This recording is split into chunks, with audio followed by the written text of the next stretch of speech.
എൻ്റെ പേര് പ്രിയ ഷിജു. ഞാൻ എറണാകുളം ജില്ലയിലെ മൂവാറ്റുപുഴയിൽ നിന്നും വരുന്നു. 2022 ആഗസ്റ്റ് 31 തീയതിയാണ് ഞാൻ ഈ കൃപാസനത്തിൽ വരികയും ഉടമ്പടി എടുക്കുകയും ചെയ്തത്. എല്ലാവരെയും പോലെ എൻ്റെ ജീവിതത്തിലെ ഒരു മരുഭൂമി കാലഘട്ടത്തിലാണ് ഞാൻ കൃപാസനത്തെക്കുറിച്ച് അറിയുന്നത് തന്നെ. അതിനു മുമ്പ് തന്നെ എനിക്ക് യേശുവിനെ അറിയായിരുന്നു. ഒരു 1-2 ക്ലാസ്സിലൊക്കെ പഠിക്കുമ്പോൾ തൊട്ട് യേശു ദൈവമാണെന്ന് എനിക്കറിയാം. ഞാൻ ഒരു ക്രിസ്ത്യാനി അല്ല, ഹിന്ദു ആണ്. അതുകൊണ്ട് ഞാനൊരു കാറ്റഗിസം സ്കൂളിൽ പോവോ ഒന്നും അറിഞ്ഞിട്ടില്ല. പക്ഷേ എനിക്ക് യേശു ദൈവമാണെന്നറിയാം. അപ്പോൾ അന്നേ തൊട്ടൊരു ബന്ധം എനിക്ക് യേശുവായിട്ടുണ്ടായിരുന്നു. എൻ്റെ സങ്കടങ്ങളെല്ലാം പറയാനായിട്ട് ഞാൻ എപ്പോഴും ഒരു അച്ഛൻ്റെ അടുത്ത് മോൾ എങ്ങനെ സംസാരിക്കും അതുപോലെ ഞാൻ സംസാരിക്കുമായിരുന്നു. എന്നിട്ട് ഞാൻ പ്രാർത്ഥിക്കും, നടന്നില്ലെങ്കിൽ ഞാൻ കരയും. കരഞ്ഞ് 2 ദിവസം കഴിയുമ്പോൾ നടക്കും. ഞാൻ സ്വഭാവമായിട്ടായി വന്ന് നന്ദി പറയും, പോകും. ഇങ്ങനെ ഒരു രീതിയിലായിരുന്നു ഞാൻ ഈ 2022 വരെ ഞാൻ ജീവിച്ചിരുന്നത്. എനിക്കൊരു പ്രാർത്ഥനയിൽ വലിയ ഒരു ആഴപ്പെട്ട ഒരു ഇതൊന്നും ഉണ്ടായിരുന്നില്ല. പക്ഷേ 2022 മെയ് മാസമായപ്പോൾ എൻ്റെ ജീവിതത്തിൽ എനിക്ക് സഹിക്കാൻ വയ്യാത്ത രീതിയിലുള്ള മാറ്റങ്ങളാണ് വന്നുകൊണ്ടിരുന്നത്. ഞാൻ ജോലിക്ക് പോകുന്നുണ്ടായിരുന്നു. എൻ്റെ കുടുംബത്തെ കാര്യങ്ങളെല്ലാം ശ്രദ്ധയോടെ ചെയ്യുന്നുണ്ടായിരുന്നു. കുട്ടികൾ, ഭർത്താവ്, എല്ലാ കാര്യങ്ങളും ഞാൻ അവിടെ എല്ലാം നന്നായി നോക്കാൻ ശ്രമിച്ചുകൊണ്ടിരുന്നു. അവർക്കൊന്നും ഞാനൊരു കുറവ് വരുത്താൻ ശ്രമിച്ചിട്ടില്ല. പക്ഷേ എൻ്റെ ജീവിതം സ്മൂത്തായി പോയപ്പോൾ നമ്മൾ സ്വാഭാവികമായിട്ടുണ്ടാകുന്ന ഒരു അകൽച്ച വന്നത് ദൈവത്തോടായിരുന്നു. കാരണം സ്മൂത്തായി പോകുമ്പോൾ നമുക്ക് പിന്നെ സാധാരണ ഒരു പ്രാർത്ഥന, ഞാൻ 1/2 മണിക്കൂർ ബൈബിൾ വായിച്ചിരുന്നു, കൊന്ത ചൊല്ലിയിരുന്നു. ഇതൊന്നും ആരും എന്നെ പറഞ്ഞിട്ട് ചെയ്തതല്ല, പക്ഷേ എനിക്ക് സ്വന്തമായിട്ട് തോന്നി ഞാൻ ചെയ്തുകൊണ്ടിരുന്നതാണ്. പിന്നെ ആയപ്പോൾ അതൊക്കെ കുറഞ്ഞു. 5 മിനിറ്റായി ദൈവത്തിന് വേണ്ടിയുള്ള എൻ്റെ ഒരു ദിവസത്തെ കാര്യങ്ങൾ. പിന്നെ അങ്ങനെ ഇരിക്കുമ്പോൾ എനിക്ക് നടുവേദന വന്നു. ഞാൻ ഇടയ്ക്ക് മെഡിസിനൊക്കെ എടുത്തുകൊണ്ടിരുന്നു. 1-2 ഡോക്ടേഴ്സിനെ കാണുകയും ചെയ്തു. ആദ്യം ഒരു ഡോക്ടർ മരുന്ന് കഴിക്കും, മാറും, വീണ്ടും വരും. പിന്നെ ഡോക്ടർ പറഞ്ഞു MRI എടുക്കണമെന്ന് പറഞ്ഞു. അപ്പോൾ ഞാൻ വേറൊരു ഡോക്ടറെ അടുത്ത് പോയി ചോദിച്ചു. അപ്പോൾ ഡോക്ടറും പറഞ്ഞു ഇത് തന്നെ ചെയ്യണം. ഫസ്റ്റിൽ ഒരു എക്സ്റേ എടുക്കാൻ പറഞ്ഞു. ഞാൻ എക്സ്റേ എടുത്തു. എൻ്റെ 2 മുട്ടിൻ്റെ എക്സ്റേ എടുത്തു. എൻ്റെ 2 മുട്ടിനും തേയ്മാനം, എൻ്റെ നട്ടല് ബൾജ് ചെയ്തിട്ട് അതിങ്ങനെ എൻ്റെ കാലിലേക്കുള്ള ഇടതുവശത്തെ കാലിലേക്കുള്ള ഞരമ്പിനെ ഞെരുക്കുന്നു. ഒരു മരപ്പ് പോലെ എനിക്ക് വേദനയാണ്. അപ്പോൾ ഡോക്ടർ പറഞ്ഞു ഇത്രയും നാൾ ഈ ചെറുപ്രായത്തിൽ ഇത് നിങ്ങൾ എങ്ങനെ ആക്കിയെടുത്തു എന്നാണ് എന്നോട് ഡോക്ടർ ചോദിച്ചത്. ആ സമയം തന്നെ ഡോക്ടർ എനിക്ക് ബെൽറ്റ് എഴുതി തന്നു. നടുവിന് ബെൽറ്റ് ഇടാതെ നിങ്ങൾ ഒരു നിമിഷം പോലും നടക്കാൻ പാടില്ല എന്ന് പറഞ്ഞു. പോയി ബെൽറ്റ് മേടിച്ച് ഇട്ടു. ഡോക്ടർ പറഞ്ഞു, ഡോക്ടറോട് ഞാൻ പറഞ്ഞു ഞാൻ 2 വീലർ ഓടിക്കുന്ന ആളാന്ന് പറഞ്ഞു. അപ്പോൾ ഇത്രയും നാൾ നിങ്ങളിവിടെ വന്നത് എങ്ങനെയാണെന്ന് ദൈവം നിങ്ങളെ നടത്തിയതാന്ന് പറഞ്ഞു. ഞാൻ ആകെ അങ്ങ് തകർന്നു പോയി. കാരണം എന്നാന്ന് വെച്ചാൽ എനിക്ക് സാമ്പത്തികമായിട്ട് ഒത്തിരി ഉള്ള കുടുംബമൊന്നും അല്ല. അപ്പോൾ നമ്മുടെ കിട്ടുന്ന ജോലിയും കൊണ്ട് ഒരുപാട് കാര്യങ്ങൾ ഞാൻ കാൽക്കുലേറ്റ് ചെയ്ത് വെച്ചിട്ടുണ്ട്. അത് അവിടെ ആ നിമിഷം മാറുമറിയുകയാണ് ചെയ്തത്. ആകെ മനസ്സ് തകർന്നു വന്നു കഴിഞ്ഞപ്പോൾ വീട്ടിൽ സപ്പോർട്ടായി ഉണ്ടാകുമെന്ന് വിചാരിച്ച ഹസ്ബൻഡും എന്നെ തള്ളി പറയുകയാണ് ചെയ്തത്. അപ്പോൾ എൻ്റെ ശ്രദ്ധയില്ലായ്മ എനിക്ക് വേണ്ടി ചെയ്തു വെച്ച പോലെ ഒരു ഇത് വന്നു. ആകെ തകർന്നു എന്ന് പറഞ്ഞാൽ ഇനി എനിക്കൊരു രക്ഷയില്ല. അപ്പോൾ ഞാൻ വീണ്ടും എൻ്റെ അപ്പൻ്റെ അടുത്തേക്ക് ചെല്ലുകയാണ്. ഞാൻ ചോദിച്ചു എന്തുകൊണ്ട് എനിക്കിത് വന്നു, ഞാൻ എന്തുകൊണ്ടാണ് ഇങ്ങനെ ആയി മാറിയത് എന്ന് ഞാൻ ചോദിച്ചു.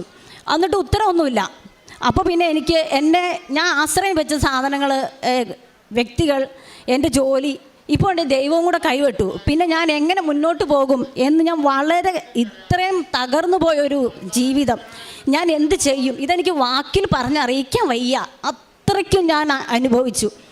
അപ്പോൾ ഞാൻ ഇനി എന്ത് ചെയ്യും, എനിക്ക് മുന്നോട്ട് ആത്മഹത്യ ചെയ്യണോ, ഞാൻ തന്നെ മരിക്കണോ, കുഞ്ഞുങ്ങളെ കൊല്ലണോ, എന്തൊക്കെയാണ് അങ്ങനെ എൻ്റെ മനസ്സിൽ കടന്നു പോയെന്ന് എനിക്കറിയത്തില്ല.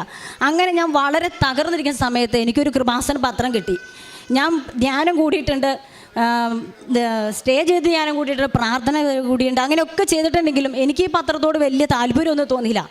പിന്നെ 2-3 ദിവസം കഴിഞ്ഞപ്പോൾ ഞാൻ ആ പത്രം എടുത്തൊന്ന് വായിച്ചു. അന്നേരം നമ്മുടെ ബഹുമാനപ്പെട്ട ജോസഫ് അച്ഛൻ്റെ ആ ടോക്കിൽ ഇങ്ങനെ ഫീച്ചറിൽ ഇങ്ങനെ കിടക്കുന്നു. എൻ്റെ അതേ ഡയലോഗ് തന്നെ ആ പത്രത്തിൽ കണ്ടു. അപ്പം എനിക്ക് തോന്നി ഇതിലെന്തോ സംതിങ് ഉണ്ട്. ഞാൻ വായിച്ചു, ആ പത്രം മൊത്തം വായിച്ച് ഞാൻ ഇവിടെ വരണമെന്ന് തീരുമാനിക്കുകയും ഇവിടെ വന്ന് ഉടമ്പടി എടുക്കുകയും ചെയ്തു. അത് കഴിഞ്ഞ് പ്രാർത്ഥനയിൽ മുന്നോട്ട് പോയിക്കൊണ്ടേയിരുന്നു. പിന്നെ ഈ കഴിഞ്ഞ പ്രാവശ്യത്തെ ഒക്ടോബർ മാസത്തിലെ ജപമാല റാലിയിൽ ഞാൻ പങ്കെടുത്തതിൻ്റെ അന്ന് ഞാൻ ബെൽറ്റ് ഇട്ടുകൊണ്ടാണ് ഞാൻ ഇവിടെ വന്നായിരുന്നത്. ഞാൻ ബെൽറ്റ് ഒരു ബാഗിൽ വെച്ച് ഇവിടുന്ന് ജപമാല റാലി സ്റ്റാർട്ട് ചെയ്ത് അപ്പോൾ തന്നെ എനിക്ക് ആ കൂടെ തന്നെ പങ്കെടുക്കാൻ പറ്റും. ഫസ്റ്റ് ആളുകൾ ആ അർത്തുങ്കൽ പള്ളിയിൽ കയറിപ്പോൾ ഞാനും കയറി. ഞാൻ ചങ്ക് പൊട്ടുന്ന രീതിയിൽ കരഞ്ഞ് എൻ്റെ എല്ലാം സമർപ്പിച്ചു. അപ്പോൾ എനിക്ക് എൻ്റെ ഉള്ളിലേക്ക് വന്നു, ഇതാ യോഹന്നാനോട് യേശു പറയില്ലോ, ഇതാ നിൻ്റെ അമ്മ എന്ന് പറഞ്ഞ പോലെ എൻ്റെ ഉള്ളിലേക്കും വരുവാണ് ഇങ്ങനൊരിത്. അമ്മ യേശുവിനെ കുരിശ് തറച്ചിട്ട് ആ രൂപത്തിൽ ചോര ഒലിപ്പിച്ച് നോക്കി നിൽക്കുന്ന ആ ഒരു രൂപത്തിൽ ഞാൻ ഓർത്തു, സത്യമാണ്, അമ്മ അനുഭവിച്ച വേദന ഒന്നും എനിക്ക് വന്നിട്ടില്ല. ഒരു ചെറിയ വേദനയേ വന്നിട്ടുള്ളൂ. ഇന്ന് ഞാൻ ഈ നിമിഷം പറയുകയാണ്, ഇനി ഞാൻ ഈ ബെൽറ്റ് ഉപയോഗിച്ചിട്ട് ഒരു സ്ഥലത്ത് പോവുകയോ ഒന്നും ചെയ്യത്തില്ല. ഞാൻ എൻ്റെ ബെൽറ്റ് അന്നേ ഞാൻ ഉപേക്ഷിച്ചു. പിന്നെ ഇതുവരെ ആ ഒരു വിഷയത്തെക്കുറിച്ച് ഞാൻ ചിന്തിക്കാറില്ല. എൻ്റെ നടു എങ്ങനെയാണോ അങ്ങനെ തന്നെ പോകട്ടെ എന്ന രീതിയിൽ ഞാൻ ഇപ്പോഴും പോയിക്കൊണ്ടിരിക്കുകയാണ്. പിന്നെ ഞാൻ ഒരു വർഷമായിട്ട് നടുവേദനയ്ക്ക് മരുന്നെടുക്കാറില്ല. അമ്മയുടെ ഇവിടുത്തെ വിശുദ്ധ തൈലം തേച്ചിട്ട് ഞാൻ പ്രാർത്ഥിക്കും. ഈ കല്ലിൽ നിന്ന് അബ്രാഹത്തിന് സന്തതികളെ സൃഷ്ടിക്കാൻ സാധിക്കുമെന്ന് പറഞ്ഞ വചനം ഞാൻ എൻ്റെ ഹൃദയത്തിലും ഞാൻ ഏറ്റെടുക്കുന്ന അതിരം കൊണ്ട് ഏറ്റുപറയുകയും ചെയ്യുന്നു. അത് വരട്ടി ഞാൻ വചനം പറഞ്ഞ് ഞാൻ എൻ്റെ നടുവിൽ ഇവിടുത്തെ ഉടമ്പടി തൈലം തേക്കും. എൻ്റെ കൊച്ചിനെ കൊണ്ടാണ് തേപ്പിക്കുന്നത്. അവനും ആ വചനം പറഞ്ഞ് പറ്റും. പിന്നെ ഞാനത് മറന്നു. പിന്നെ അങ്ങനെ എനിക്ക് അത്രയും എനിക്ക് സഹിക്കാൻ പറ്റാത്ത ആ ഒരു വിഷയത്തിൽ നിന്ന് മാതാവ് എനിക്ക് വളരെ ഒരു വിടുതൽ തന്നു. പിന്നെ എനിക്ക് രണ്ടാമത് പറയാനുള്ളൊരു സാക്ഷി എന്ന് പറഞ്ഞാൽ എൻ്റെ ഈ മോളാണ്. ഇവരുടെ പേര് മിന്നു ഷിജു എന്നാണ്. മാതാവിൽ വിശ്വാസം ഉണ്ടോ എന്ന് ചോദിച്ചാൽ വിശ്വാസമൊന്നും അത്ര ഉണ്ടായിരുന്നില്ല. ഞാനിങ്ങനെ പ്രാർത്ഥിക്കും, ഇതൊക്കെ ചെയ്യണ ആളായിട്ട് എനിക്ക് ഇങ്ങനെ ഓരോന്നൊക്കെ വരുമ്പോൾ കൊച്ചെന്നോട് ചോദിച്ചു, അമ്മ, നമ്മൾ ദൈവത്തിനോട് കൂടുതൽ പ്രാർത്ഥിക്കുന്നവരാണെങ്കിൽ ദൈവം അവരെ എപ്പോഴും ഇങ്ങനെ ഒരു പാപത്തോ ഒരു പ്രശ്നങ്ങളോ വരാതെ അവരെപ്പോഴും കരുതുകയല്ലേ വേണ്ടത്, ഇങ്ങനെ ഓരോരോ സഹനങ്ങൾ തരുവാണോ ചെയ്യേണ്ടതെന്ന് എന്നോട് ചോദിച്ചു. അപ്പോൾ ഞാൻ പറഞ്ഞു, മോളെ, നമുക്ക് ദൈവം ഇങ്ങനെ ഒരു സഹനങ്ങൾ തരുന്നത് സ്വർണം ഇങ്ങനെ ഉരുക്കിയാണ് അത് പ്യൂരിഫൈ ചെയ്തെടുക്കുന്നത്. അതുപോലെ നമ്മുടെ ഉള്ളിലുള്ള ഇതെല്ലാം മാലിന്യമെല്ലാം കഴിഞ്ഞ് നമ്മളെ വിശുദ്ധീകരിക്കാൻ വേണ്ടി ദൈവം തരുന്നതാണ് ഈ സഹനം എന്ന് പറഞ്ഞു. അപ്പോഴും അവൾക്കതൊരു വിശ്വാസമൊന്നുമല്ല. അങ്ങനെ അവൾ +1 പഠിച്ചുകൊണ്ടിരിക്കുന്ന സമയത്ത് ചെറിയ ഇഷ്യൂ ഞങ്ങളുടെ വീട്ടിലുണ്ടായി. ഞാൻ ഈ മദ്യപാനം നിർത്താൻ വേണ്ടിയുള്ള ഹോസ്പിറ്റലിലേക്ക് ഞാൻ പോയിട്ടുണ്ട്. അവരുടെ അടുത്ത് പോയത് അവർക്ക് ഈ പത്രം കൊടുക്കാനൊക്കെയാണ്. ഞാൻ പോയി അവിടുത്തെ ഡോക്ടറെ കണ്ടു. എനിക്ക് ഇങ്ങനെയൊക്കെ പ്രശ്നങ്ങളുണ്ടെന്ന് പറഞ്ഞ ഡോക്ടർ ഉറങ്ങാനായിട്ട് ഒരു ഗുളിക തന്നു. എനിക്ക് ശരിക്കും ഉറങ്ങാൻ പറ്റില്ല എന്ന് പറഞ്ഞപ്പോൾ ഞാൻ ആ ദേഷ്യത്തിന്, എൻ്റെ ഹസ്ബൻഡായിട്ടുണ്ടായ ഇഷ്യൂവിൽ ദേഷ്യത്തിൽ ഞാൻ ആ ഗുളിക ഓർമ്മ എനിക്ക് സുഖമായിട്ടൊന്നും ഓർക്കാതെ ഉറങ്ങാനായിരുന്നു. ഞാൻ കണ്ണു തുറന്നു, എപ്പോഴോ കണ്ണു തുറക്കും, വീണ്ടും ഞാൻ പ്രത്യക്ഷീകരണ പ്രാർത്ഥന ചൊല്ലും, ഒരു ഗുളിക എടുത്ത് വയ്ക്കും, കിടക്കും. ഇങ്ങനെ 3 ദിവസം ഞാൻ കിടന്നു. എൻ്റെ കൊച്ചിൻ്റെ +1 മോഡൽ പരീക്ഷയുടെ സമയത്താണ്. ഇവൾ അത്യാവശ്യം പഠിക്കുകയൊക്കെ ചെയ്യും. എന്നിട്ട് അവൾ പരീക്ഷയ്ക്ക് പോയപ്പോൾ പറഞ്ഞു, ഈ 3 ദിവസം എനിക്കൊന്നും പഠിക്കാൻ പറ്റിയില്ല അമ്മ, കാരണം എൻ്റെ പരീക്ഷ എനിക്ക് ശരിക്കും എഴുതാൻ പറ്റിയിട്ടില്ല, എന്നെ സിസ്റ്റർ വഴക്ക് പറയുമെന്ന് പറഞ്ഞു. അതവിടെ മാത്സിൻ്റെ പരീക്ഷ സമയത്തായിരുന്നു. അപ്പോൾ ഞാൻ അവളോട് ചോദിച്ചു, നിനക്ക് എത്ര മാർക്കാണ് മാത്സിന് വേണ്ടതെന്ന് ചോദിച്ചു. എനിക്ക് ഫുൾ മാർക്ക് കിട്ടുന്നത് മോഡൽ പരീക്ഷയ്ക്ക് 60-ലാണ്. അപ്പോൾ ഞാൻ എടുത്ത വായിക്കാൻ അവളോട് പറഞ്ഞു, നിനക്ക് മാതാവ് 50 മാർക്ക് വരും എന്ന് പറഞ്ഞു. അപ്പോൾ കൊച്ചിന് വിശ്വാസമില്ലാത്തതുകൊണ്ട് അവൾ പറഞ്ഞു, പിന്നെ മാതാവ് ഇപ്പം മാർക്ക് വരികയല്ലേ എന്ന് പറഞ്ഞ് അവളിങ്ങ് പോയി. പിന്നെ അതിൻ്റെ പേപ്പർ വായിക്കാനായിട്ട് സ്കൂളിൽ നിന്ന് ചെല്ലാൻ പറഞ്ഞു. പോകാൻ നേരത്ത് ഞാൻ വീട്ടിൻ്റെ ഇരിക്കും. അപ്പോൾ അവൾ എന്നോട് പറഞ്ഞിട്ടെ, ഇന്ന് എൻ്റെ മാത്സിൻ്റെ മാർക്ക് തരുന്ന ദിവസമാണ്. അപ്പോൾ അമ്മ പറഞ്ഞ പോലെ മാതാവ് എനിക്ക് 50 മാർക്ക് തരൂലേ എന്ന് പറഞ്ഞിട്ട് ഒരു വിശ്വാസമില്ലാത്ത രീതിയിലാണ് പോയത്. പക്ഷേ ഞാൻ ആ പോണ പോക്കിന് മാതാവിനോട് ഞാൻ പറഞ്ഞു, മാതാവ്, നീ അവൾക്ക് 50 മാർക്ക് കൊടുത്തില്ലേലും ഞാൻ വിശ്വസിക്കും, നീ എൻ്റെ കൊച്ചിനെ ഇനിയുള്ള കാര്യങ്ങൾ ഏറ്റെടുത്തോളൂ എന്ന് വിശ്വസിക്കും. പക്ഷേ അവൾക്കൊരു വിശ്വാസം വരണമെങ്കിൽ മാതാവ് അവൾക്ക് 50 മാർക്ക് കൊടുക്കണം. അതിൽ 51 ആവരുത്, 50 തന്നെ കൊടുത്താൽ അവൾ അത് വിശ്വസിക്കുള്ളൂ. നീ ഇവിടെ ഇതിൽ പ്രവർത്തിച്ചിരിക്കണം, നീ ആയിരിക്കണം എൻ്റെ കൊച്ചിൻ്റെ പേപ്പർ നോക്കിയത്, നീ ആയിരിക്കണം എൻ്റെ കൊച്ചിന് മാർക്ക് കിട്ടുമെന്ന് പറഞ്ഞു. അത് സാധാരണ ടീച്ചർ വിളിച്ചു, എല്ലാവരുടെയും പേപ്പർ വിളിച്ചു കൊടുത്തു. ഇവരുടെ പേര് വിളിച്ചപ്പോൾ ഇവളുടെ പേര് മിന്നു ഷിജു, 50 മാർക്കെന്ന് പറഞ്ഞു. ആ സമയത്ത് അവൾ അവിടെ നിന്ന് കരഞ്ഞ്. അപ്പം ഞാൻ എന്നിട്ട് തിരിച്ചു വന്നപ്പോൾ അവൾ പറഞ്ഞു, ഇവൾ കൂട്ടുകാരോടൊക്കെ പറഞ്ഞു, അമ്മ ഇങ്ങനെ കൃപാസനത്തിൽ പോകുന്നുണ്ട്, അമ്മച്ചി പറഞ്ഞായിരുന്നു എനിക്ക് 50 മാർക്ക് കിട്ടും, മാതാവ് മാർക്ക് ഇടണമെന്ന് പറഞ്ഞിരുന്നു എന്ന് പറഞ്ഞു. അത് കഴിഞ്ഞ് അവൾ തിരിച്ചു വന്നപ്പോൾ എന്നോട് പറഞ്ഞു, അമ്മ എങ്ങനെയാണ് അറിഞ്ഞേ എനിക്ക് 50 മാർക്കാന്ന് അമ്മ എങ്ങനെയാണ് അറിഞ്ഞേ? സിസ്റ്ററല്ലേ എൻ്റെ പേപ്പർ നോക്കി. അപ്പം പറഞ്ഞു, ഇല്ല, നിൻ്റെ പേപ്പർ നോക്കിയത് മാതാവാണ്, അപ്പോൾ മാതാവാണ് നിനക്ക് 50 മാർക്ക് തന്നേന്ന് പറഞ്ഞു. അപ്പോൾ ഞാൻ ആ നിമിഷം ഇവർ കണ്ടിട്ടില്ല, ഞാൻ എൻ്റെ മുറിയിൽ കയറി മുട്ടുകുത്തി മാതാവിനോട് നന്ദി പറഞ്ഞു. കാരണം ഇപ്പോൾ എൻ്റെ കൊച്ചിന് മാതാവിനെ കിട്ടിയ ഇനി അവളുടെ ജീവിതത്തിലുടനീളം അവൾ മാതാവിനെ യേശുവിനെ മുറുകി പിടിച്ചോളും.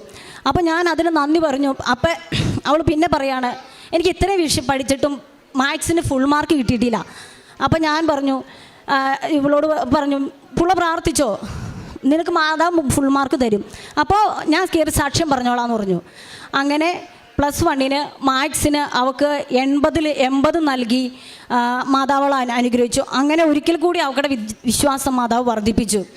ഈ പ്രാവശ്യം +2 പരീക്ഷയുടെ സമയത്ത് ഞങ്ങൾ സാമ്പത്തികമായിട്ട് ഒത്തിരി ഉയർന്നവരൊന്നുമല്ല, സാധാരണക്കാർ തന്നെയാണ്. ഉയർന്ന ഇവർക്ക് നീറ്റ് എഴുതാൻ പോകണമെന്നാണ് ആഗ്രഹം.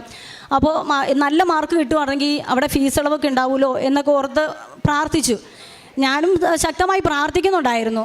അപ്പോൾ മാതാവ് ഈ പ്രാവശ്യത്തെ +2 പരീക്ഷയിൽ +2-ന് 600 മാർക്കും കൊടുത്ത് എൻ്റെ കൊച്ചിന് മൂവാറ്റുപുഴ സെൻറ്റ് അഗസ്റ്റിൻ ഗേൾസ് ഹൈസ്കൂളിൽ 1200 മാർക്കിൽ 1107 മാർക്ക് നൽകി 1197 നൽകി ടോപ്പറായി എൻ്റെ കുഞ്ഞിനെ മാതാവ് ഉയർത്തി. എൻ്റെയും എൻ്റെ കുടുംബത്തിൻ്റെയും വിശ്വാസം ഒരിക്കൽ കൂടി വർദ്ധിപ്പിച്ചു.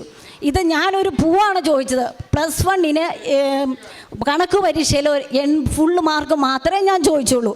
അപ്പോൾ ഞാനൊരു പൂ ചോദിച്ചപ്പോൾ എൻ്റെ മാതാവ് എൻ്റെ കുടുംബത്തിലേക്ക് ഒരു പൂക്കാലം പോരെ +2-ന് ഫുള്ള്, ഇവരുടെ ക്ലാസ്സിൽ ഒരിക്കലും അവൾ ഫുള്ള് വാങ്ങിച്ചിട്ടില്ല.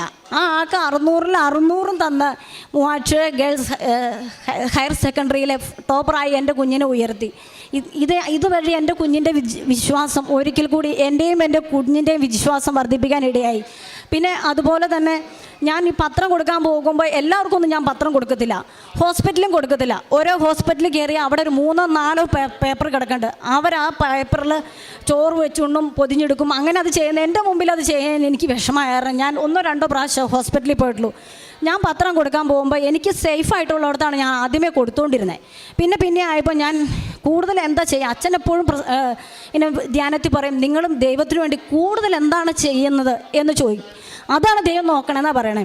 അപ്പോൾ ഞാൻ പിന്നെ എൻ്റെ പ്രാർത്ഥനയൊക്കെ മാറ്റി, എൻ്റെ നിയോഗം മാറ്റി വെച്ചിട്ട് എനിക്ക് എങ്ങനെ യേശുവിനെ കൂടുതൽ സ്നേഹിക്കാം, ഈ കൂടുതൽ മറ്റുള്ളവർക്ക് യേശുവിനെ കൊടുക്കാൻ പറ്റും എന്നായി. അപ്പോൾ ഞാൻ എൻ്റെ സേഫ് കോർണറിൽ നിന്ന് മാറി മൂവാറ്റുപുഴ കച്ചേരി താഴത്ത് KSRTC ബസ്സും പ്രൈവറ്റ് ബസ്സും, അത് വലിയ ടൗണാണ്, അവിടെ ഞാൻ പത്രം വിതരണം ചെയ്യാൻ തുടങ്ങി.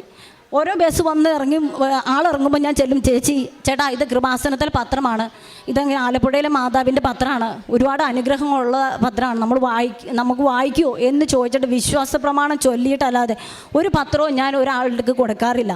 അങ്ങനെ ചെയ്യുമ്പോൾ എന്നോട് ആളുകൾ പുച്ഛത്തോടെ നോക്കിയിട്ടുണ്ട്, കളിയാക്കി ചിരിച്ചിട്ടുണ്ട്.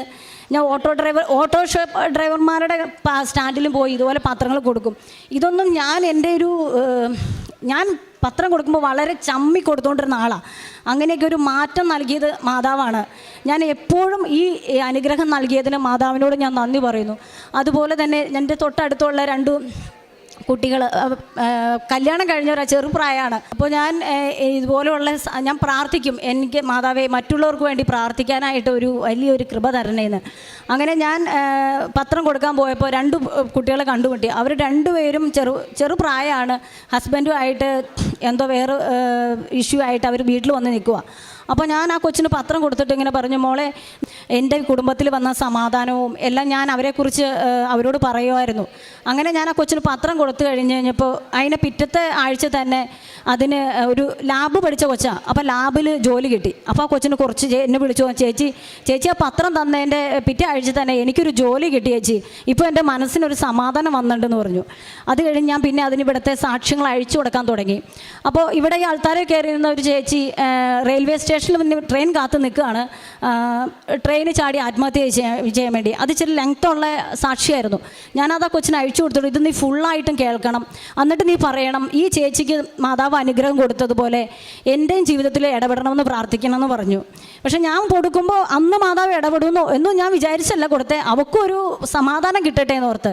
ആ സാക്ഷ്യം ആ കൊച്ച് യൂട്യൂബിൽ കണ്ടുകൊണ്ടിരിക്കുമ്പോൾ തന്നെ അതിൻ്റെ ഹസ്ബൻഡിൻ്റെ മെസ്സേജ് വരുവാണ്, കോൾ ചെയ്യാൻ പറഞ്ഞ്. അവർ വിളിക്കുകയും അവർ പരസ്പരം അങ്ങോട്ടും ഇങ്ങോട്ടും ഉള്ളതെല്ലാം പറഞ്ഞ് സംസാരിച്ച് അവരും രമ്യതപ്പെടുകയും ചെയ്തു. ആ കുഞ്ഞ് ഇവിടെ വന്ന് ഉടമ്പടി എടുക്കുകയും ചെയ്തിട്ടുണ്ട്. അവൾക്ക് അടുത്ത മാസമാണ് ഉടമ്പടി പുതുക്കേണ്ടത്. അതുകൊണ്ടാണ് എൻ്റെ ഇവിടെ വരാറുന്നത്.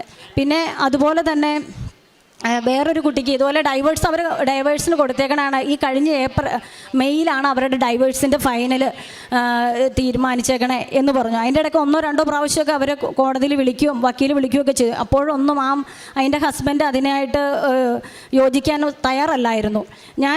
അപ്പോൾ അങ്ങനെ അത് പറയുമ്പോൾ അതിൻ്റെ കണ്ണ് നിറഞ്ഞു വരുന്നത് ഞാൻ കണ്ടായിരുന്നു. അപ്പോൾ എനിക്ക് അത് ഭയങ്കര അതൊരു വിഷമമായി മാറി. അപ്പോൾ ഞാൻ കൊച്ചിനോട് പറയും, എൻ്റെ കയ്യിൽ ഒന്നും ഉണ്ടായില്ല. അപ്പോൾ സാധാരണ ഞാൻ പത്രം കൊടുക്കാൻ പോകുമ്പോൾ കൊന്തയോ മാതാവിൻ്റെ ലോക്കറ്റോ ഒക്കെ ഞാൻ കൈ പിടിച്ചിട്ടാണ് പോവാറ്. അന്ന് നോക്കിയപ്പോൾ എൻ്റെ കയ്യിലില്ല. എൻ്റെ കയ്യിൽ ആകെ 10 പത്രം കണ്ടുള്ളൂ. ഞാൻ വേഗം തന്നെ ഒരു പത്രം അവൾക്ക് കൊടുക്കാൻ ഉദ്ദേശിച്ച് ഞാൻ ആ 10 പത്രം എൻ്റെ കയ്യിൽ നിന്ന് കവറെ പടിയെ കൊടുത്തിട്ട് പറഞ്ഞു, ഇതിനകത്തൊരു 10 പത്രമുണ്ട്, ഒരു കാര്യം അവൾ ചെയ്യണം.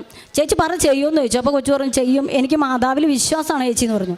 അങ്ങനെ ഞാൻ ആ കൊച്ചിനെ പത്രം കൊടുത്തിട്ട് പറഞ്ഞു, ഈ പത്രം നീ അവരുടെ ഹോസ്പിറ്റലിൽ വർക്ക് ചെയ്യണേ, ആ ഹോസ്പിറ്റലിൽ നിനക്കറിയാവുന്ന പേഷ്യൻസിന് കൊടുത്തിട്ട് ഇത് ആലപ്പുഴത്തിലെ മാതാവിൻ്റെ പത്രമാണെന്ന് പറഞ്ഞൊന്ന് കൊടുക്കുക, നിൻ്റെ ജീവിതത്തിൽ മാതാവ് ഇടപെടുമെന്ന് പറഞ്ഞു. അങ്ങനെ ആ കൊച്ച് ആ 10 പത്രം കൊടുത്തു. ഞാൻ ചോദിച്ചു, മോളെ കൊടുത്തു എന്ന് പറഞ്ഞു. പിന്നെ ആ മാസം ഒന്നും ഒരിതുണ്ടായില്ല. ഈ കഴിഞ്ഞ അവരുടെ ഫൈനൽ ഹിയറിങ്ങിന് മുന്നേ ആ ഹസ്ബൻഡ് അവളെ താമസിക്കുന്നിടത്ത് വരികയും അവളെ കൊച്ചിനെ കാണുകയും തിരിച്ച് വീട്ടിൽ കൂട്ടിക്കൊണ്ടു പോവുകയും ചെയ്തു. ഇപ്പോൾ അവരും പറഞ്ഞിട്ടുണ്ട് ഇവിടെ വന്ന് അമ്മ മാതാവിൻ്റെ അടുത്ത് നന്ദി പറയാൻ കുടുംബസമേതം വരുമെന്നാണ് പറഞ്ഞേക്കണേ. ഇങ്ങനെ എൻ്റെ ജീവിതത്തിലും ഞാൻ മറ്റുള്ളവരുടെ മാതാവിനെ കുറിച്ച് പറഞ്ഞ് അവരുടെ ജീവിതത്തിലും മാതാവ് ഇടപെട്ടത് ഞാൻ കൃപാസന മാതാവിനോടും യേശുവപ്പനോടും ഒരുപാട് നന്ദി പറഞ്ഞു. കാരണം എനിക്കത് പറഞ്ഞറിയിക്കാൻ പറ്റാത്ത, എൻ്റെ വാക്കിലൊതുങ്ങുന്ന സന്തോഷമല്ല അത് എൻ്റെ ജീവിതത്തിൽ മാതാവ് തന്നെ ചെറുതും വലുതുമായിട്ട് ഒത്തിരി അനുഭവങ്ങൾ എനിക്ക് തന്നിട്ടുണ്ട്. ഇത്രയും ഒരു യോഗ്യതയൊന്നും ഉണ്ടായിട്ടൊന്നും അല്ല എന്നെ ഇവിടെ ദൈവം കയറ്റി നിർത്തിയത്. കാരണം ഞാൻ ഉടമ്പടിയിൽ പറഞ്ഞ പ്രേക്ഷിത പ്രവർത്തനങ്ങളുടെ കേസിൽ എനിക്ക് ആഴ്ച തോറും ഒന്നും രോഗികളെ കാണാനോ കാരുണ്യ പ്രവൃത്തി ചെയ്യാനോ ഒന്നും സാധിച്ചിട്ടില്ല. സാമ്പത്തികമായിട്ടുണ്ടായിട്ടില്ല, സാഹചര്യം കൊണ്ടും പറ്റാറില്ല. അപ്പോൾ ഞാൻ എൻ്റെ കയ്യിൽ പൈസ വരണ അനുസരിച്ച് ഞാൻ ആരോടും പറയാറില്ല. എനിക്ക് കിട്ടുന്ന അനുസരിച്ച് ഒരു ഓർഫനേജ് വയസ്സായ അമ്മമാരെ താമസിപ്പിക്കുന്ന സ്ഥലമുണ്ട്, അവിടെ ഞാൻ അവർക്ക് ഫുഡ് മേടിച്ചു കൊടുക്കാനും എനിക്ക് പറ്റില്ലെങ്കിൽ ഞാൻ മറ്റുള്ളവരോട് കൂടി പറയും, ഇങ്ങനൊരു ഇതുണ്ട്, നിങ്ങൾ എന്നോട് സഹായിക്കാമോ എന്നുള്ള അവരും കൂടി ചെയ്ത് അങ്ങനെ അവർക്ക് ഫുഡ് വാങ്ങിച്ചു കൊടുക്കാൻ എനിക്ക് സാധിച്ചിട്ടുണ്ട്. ഞാൻ അവർക്ക് നൈറ്റി അങ്ങനെയുള്ള സാധനങ്ങൾ മേടിച്ചു കൊടുക്കാൻ സാധിച്ചിട്ടുണ്ട്. അരി മേടിച്ചു കൊടുക്കാറുണ്ട്. ചില സമയങ്ങളിൽ ഞാൻ ഇവിടെ കേട്ടിട്ടുണ്ട് ആൾക്കാർ നഖം വെട്ടി കൊടുത്തു, തല ചീകി കൊടുത്തു, കുളിപ്പിച്ചു. അപ്പോൾ എനിക്ക് അങ്ങനെ ചെല്ലുമ്പോൾ അങ്ങോട്ട് പറഞ്ഞ് അവർക്ക് ഇഷ്ടപ്പെട്ടില്ലല്ലോ എങ്കിൽ എന്നൊരു ധാരണ ഉണ്ടായിരുന്നു. ഒരു ദിവസം ഞാൻ ഇങ്ങോട്ട് ചെന്നപ്പോൾ അവർ നഖം വെട്ടി എടുത്ത് എനിക്ക് ഇങ്ങോട്ട് തന്നിട്ട് അതിലൊരു അമ്മച്ചു പറഞ്ഞു, എൻ്റെ നഖം ഒന്ന് വെട്ടിത്തരാമോ എന്ന് ചോദിച്ചു. അങ്ങനെ എൻ്റെ ആഗ്രഹം ഞാൻ അവിടെ പറയണേന് മുന്നേ തന്നെ അങ്ങനെ അവരുടെ നഖം വെട്ടി കൊടുക്കാനും ആ അമ്മമാരെ കുളിപ്പിക്കാൻ കൂടാനും അവരുടെ തലയിലുള്ള ഈ പേൻ അങ്ങനെയുള്ള സാധനങ്ങളൊക്കെ അത് കളയാനൊക്കെ എന്നെ മാതാവ് ഒരുക്കിയതാണ്. പക്ഷേ എനിക്ക് പണ്ട് ഭയങ്കരമായിട്ട് അറപ്പുള്ള ഒരാളായിരുന്നു ഇങ്ങനെയുള്ള കാര്യങ്ങൾ ചെയ്യാൻ.